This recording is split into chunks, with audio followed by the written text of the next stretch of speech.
Hello and welcome. I'm Janet Hayes. I'm a flameworking instructor at Oakland's The Crucible.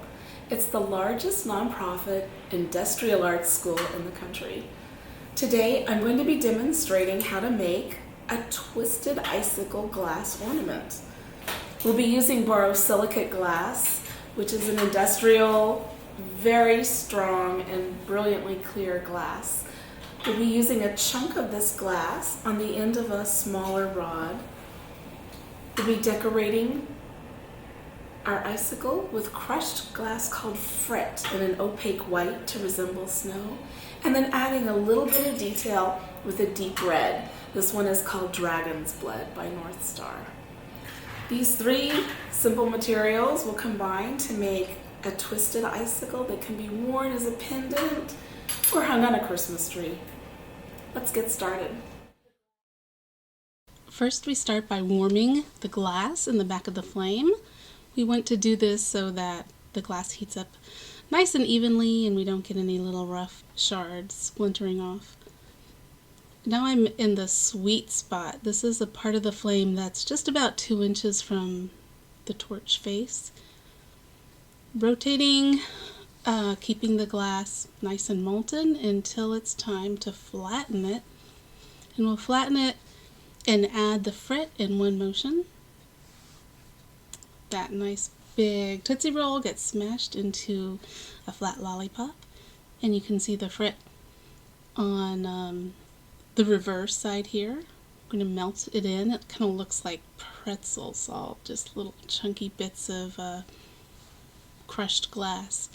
Melt out the chill marks that are on the glassy side, and then melt in the little bits of opaque white glass on the other side.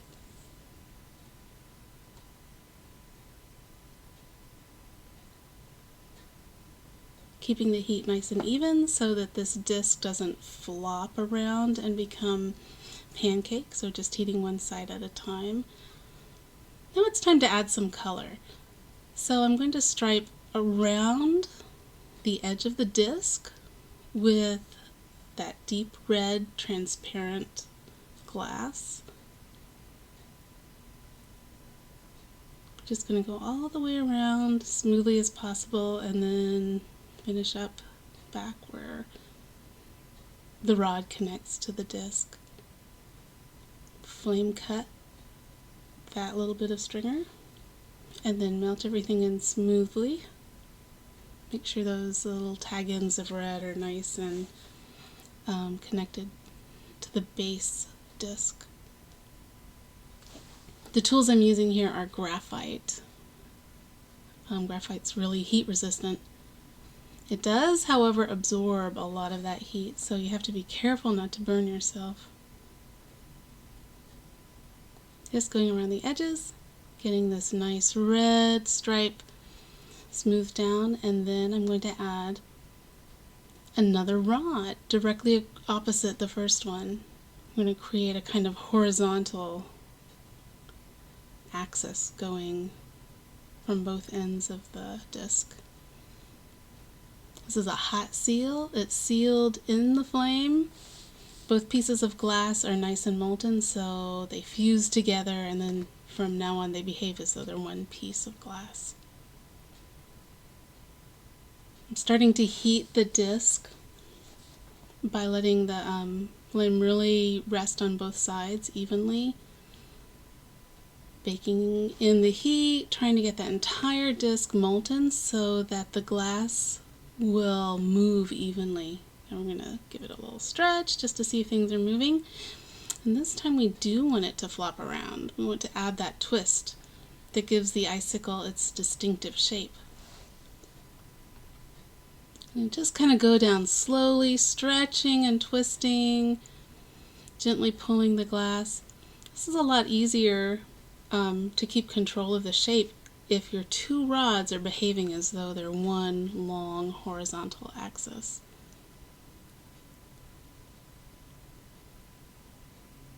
And now as I get towards the end of the icicle, I start to imagine the spot where I'd like to flame cut off and free the icicle. But I'm not going to do it just yet because first I need to make a loop at the top of the icicle, and it's so much easier if there's a cool handle on both ends so that you can continue to manipulate the glass comfortably.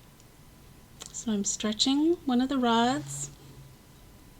The heat is thinning it out. I'm going to try to do that evenly, give it a nice stretch, and then begin to curve it around to the back, creating a U shape.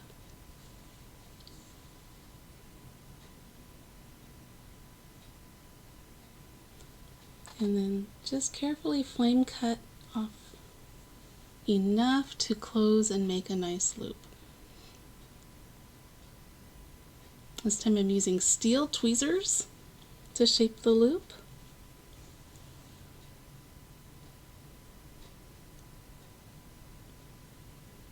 I'm going to gently melt that glass just enough to keep it working temperature, and just carefully contact the tip of the loop to the back of the top of the icicle. And then the whole thing's going to get nice and hot, and we'll carefully make sure the loop doesn't close up, and just allow the whole piece to get a nice hot flame bath so that the glass will be evenly warm, giving a little flash to the tweezers so the cold steel doesn't cause the loop to crack. And then we're going to flame cut off the tip of the icicle very carefully, just kind of enhancing that little twist at the end. And there we've got a beautiful icicle. The hard part now is not touching it. It goes into the kiln where it will anneal for an hour or two and then slowly cool down a couple of degrees a minute. This is to keep it from cracking. This is a fun project for beginners, and it was my favorite in the very first flameworking class I took.